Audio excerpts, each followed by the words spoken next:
ذنون مصری رحمۃ اللہ علیہ فرماتے ہیں الشوق کہ محبت اور شوق جب اللہ تعالیٰ کا دل میں بہت بڑھ جاتا ہے تو پھر اذا بلغ العبد استبطأ الموت شوقا الى ربه وحبا للقائه والنظر الیہ، تو بندے کو موت بے تاب کر دیتی ہے، دل چاہتا ہے کہ موت جلدی آ جائے تاکہ مجھے اللہ سے ملاقات نصیب ہو جائے اور اللہ تعالیٰ کا دیدار نصیب ہو جائے۔ سبحان اللہ، معلوم ہوا کہ اللہ رب العزت کی محبت انسان کے لیے زندگی کا سب سے بڑا سرمایہ ہے۔ حذیفہ بن عیاض رحمۃ اللہ علیہ فرماتے تھے کہ اگر کوئی بندہ یہ کہے اذا قیل لک تحب اللہ، اگر کوئی بندہ تم سے یہ پوچھے کہ تم اللہ سے محبت کرتے ہو، فاسکت، فرماتے ہیں کہ جواب میں چپ رہنا، بات مت کرنا۔ عجیب نکتے کی بات کھولی، فرمایا کہ جب کوئی تم سے پوچھے کہ تم اللہ سے محبت کرتے ہو، فاسکت، خاموش رہنا، فإن قلت لا کفرت، اگر تم نے کہا نہیں تو پھر کافر ہو جاؤ گے، وإن قلت نعم، اور اگر تم نے کہا ہاں، فلیس وصفک وصف المحبین، تو محبین کا وصف تو تمہارے اندر موجود نہیں، لہذا جھوٹ بولنے سے پرہیز کر لینا۔ اللہ اکبر کبیرہ۔ تو معلوم ہوا کہ ہم اگر اللہ رب العزت سے محبت کرتے ہیں تو ہمیں محبین کی صفات اپنے اندر پیدا کرنے کی ضرورت ہے، اور محبین کی یہ دلیل ہوتی ہے کہ ان کے ان یکون ذکر اللہ عندک احلی من العسل، اللہ کا ذکر ان کے نزدیک شہد کھانے سے بھی زیادہ مرغوب ہو جاتا ہے۔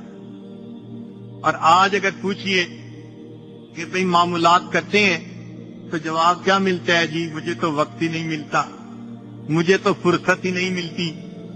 تو محبین کی تو یہ علامت نہ ہوئی نا کہ 24 گھنٹے گزر گئے اور مراقبے میں بیٹھنے کی 5 منٹ بھی توفیق نصیب نہ ہوئی، مہینوں گزر جاتے ہیں تہجد کی توفیق نہیں ہوتی۔ یہ معلوم ہوتا ہے کہ انسان اللہ سے برائے نام محبت کا اظہار کرتا ہے، اس کے دل میں اللہ کی محبت نے جڑ نہیں پکڑی ہوتی۔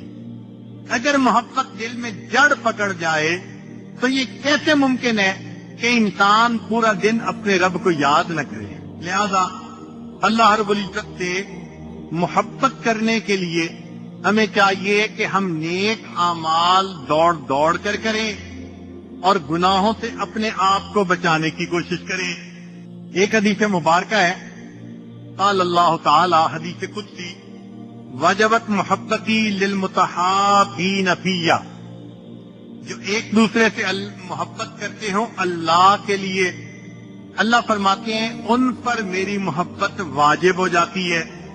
والمتجالسین فیہ، جو میرے لیے ہم جلیس بن جائیں، مل بیٹھیں، ان کو میری محبت ضرور ملتی ہے۔ والمتزاورین فیہ، اور میرے لیے ایک دوسرے سے جو ملتے جلتے ہیں ان کو ملتی ہے۔ والمتبادلین فیہ، اور جو میرے لیے اپنے مال کو خرچ کرتے ہیں ان کو بھی میری محبت نصیب ہو جاتی ہے۔ چنانچہ مسلم بن یسار رحمۃ اللہ علیہ فرماتے ہیں، ما تلذذ المتلذذون بمثل الخلوۃ بمجاۃ اللہ والانس بمحبتہ، جن لوگوں کو اللہ کے ساتھ محبت ہوتی ہے ان کو پھر اللہ کے ساتھ خلوت میں کیا مزہ ملتا ہے، ایسا مزہ دنیا میں کسی دوسرے بندے کو نصیب ہو نہیں سکتا۔ اور واقعی بات صحیح ہے، مصلی پہ بیٹھنا کوئی آسان کام تھوڑا ہے۔ ایک رات ذرا بیٹھ کے تو دیکھیں، سمجھ لگ جائے گی۔ چند منٹ کے بعد زمین بندے کو اچھالتی ہے، مصلی سے اٹھتا ہے بندہ، بھاگتا ہے۔ مصلی پہ بیٹھنا آسان کام نہیں ہے۔ جو لوگ عشاء کے وضو سے فجر کی نمازیں پڑھا کرتے تھے، یہ وہ لوگ تھے جن کے دل اللہ کی محبت سے لبریز ہوا کرتے۔ وہ مصلی پہ آ کے ایسے پرسکون ہوتے تھے جیسے مچھلی کسی پانی کے اندر جا کر پرسکون ہو جایا کرتی۔ پھر ایسے لوگوں کو تہجد کے وقت میں بستر اچھال دیتا تھا. وہ اللہ کے سامنے اٹھ کے کھڑے ہوتے تھے اور اللہ رب العزت سے اپنی محبت کا اظہار کرتے تھے. اسی لیے داؤد علیہ السلام کو اللہ تعالیٰ نے وحی نازل فرمائی, اے داؤد, جھوٹا ہے وہ شخص جو میری محبت کا دعویٰ کرے اور جب رات آئے تو سو جائے. جھوٹا ہے وہ شخص جو میری محبت کا دعویٰ کرے اور جب رات آئے تو سو جائے. کیا ہر عاشق اپنے معشوق کے ساتھ تنہائی نہیں چاہتا؟ اگر ان کو محبت تھی تو ان کو چاہیے تھا کہ رات کے آخری پہر میں اٹھتے اور میرے ساتھ اس وقت راز و نیاز کی باتیں کرتے. تو سالک کے دل میں یہ تمنا ہونی چاہیے کہ کوئی بھی رات تہجد کے بغیر نہ گزرے. ہاں, سنت مبارکہ ہے کہ عشاء کے بعد انسان جلدی سوئے. آج شیطان اس سنت سے ہمیں محروم کرتا ہے. عشاء کے بعد جلدی سونے والی سنت اس سے محروم کرتا ہے. حدیث پاک میں ہے کہ نبی علیہ السلام عشاء سے پہلے سونے کو ناپسند کرتے تھے اور عشاء کے بعد والحدیث بعدہا, عشاء کے بعد باتیں کرنے کو ناپسند فرماتے تھے. ضرورت کی بات ہو تو ضرور کیجیے, وعظ و نصیحت کی مجلس ہے تو ضرور کیجیے.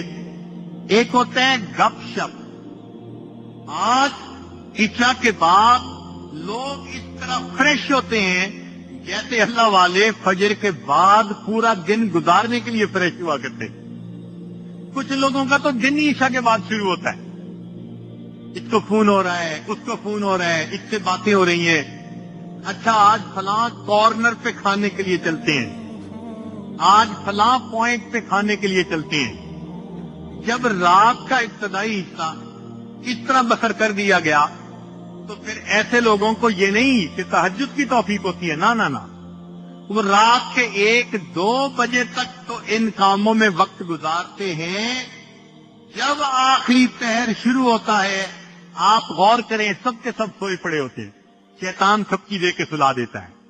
بس میں نے تم سے وقت ضائع کروانا تھا, اب تم نے کر لیا, لہذا آرام سے سو جاؤ. ہم نے کئی مرتبہ تجربہ کیا اس کا. شادی کا دن ہے یا رات ہے, عورتیں کہتی ہیں, عام عورتیں, جی ہم تو آج ساری رات جاگیں گی. تو وہ جاگتی ہیں لہو و لعب میں, مگر کب تک؟